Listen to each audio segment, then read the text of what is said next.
Yeah, I got a call from Dave relaying what the lab told him.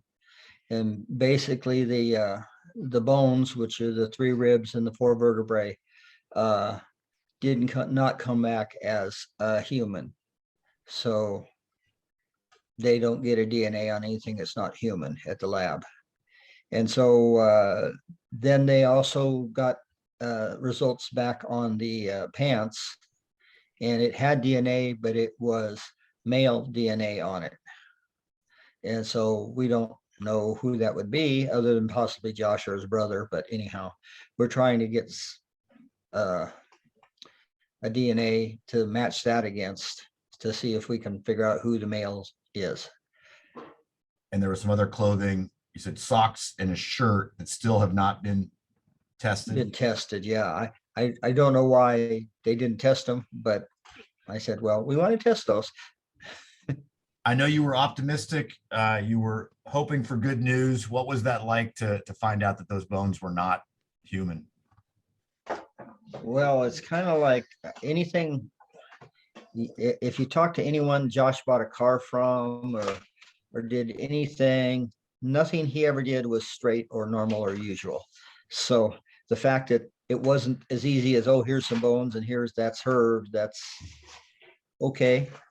But the pants are still very much an indicator, and when they that they were hers, there's every indication they could have been hers. And I don't know how many people would been in a collapsed mine December of 2009 that they could be. But so I'm still, interested in that.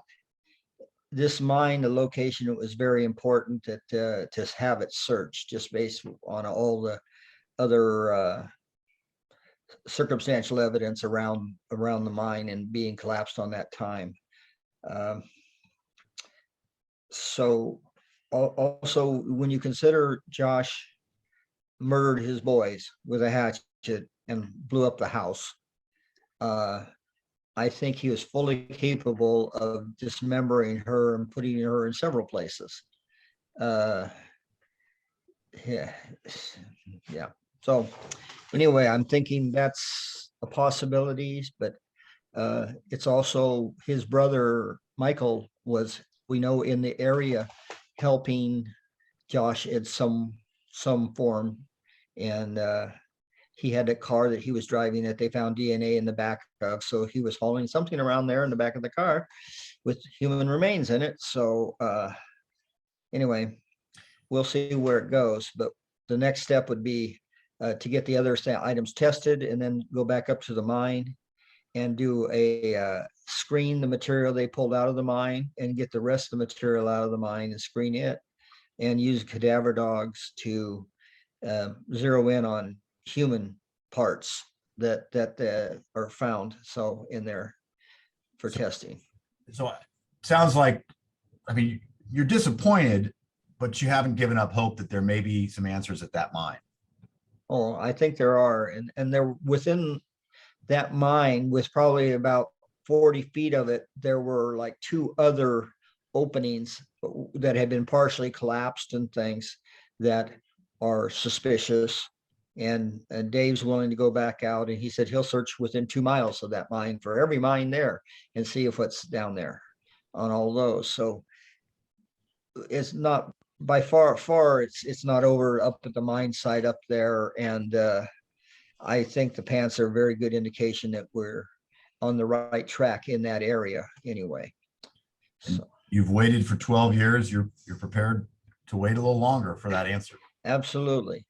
And I guess the good news out of it is based on the Diesel brothers and notoriety of Dave and his partners and his team, basically, and their videos online and all that.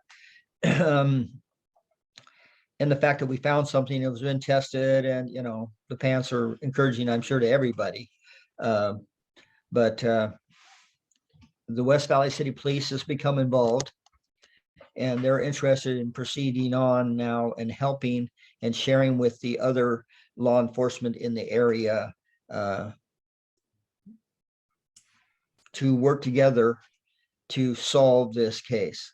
So they're actually paying attention to what's going on and agreeing to work and share information with other people, and with the idea that as a group, they will be able to solve the mystery of where Susan is. This has given everybody maybe some renewed hope and motivation to get back out there and solve And it. energy, yeah.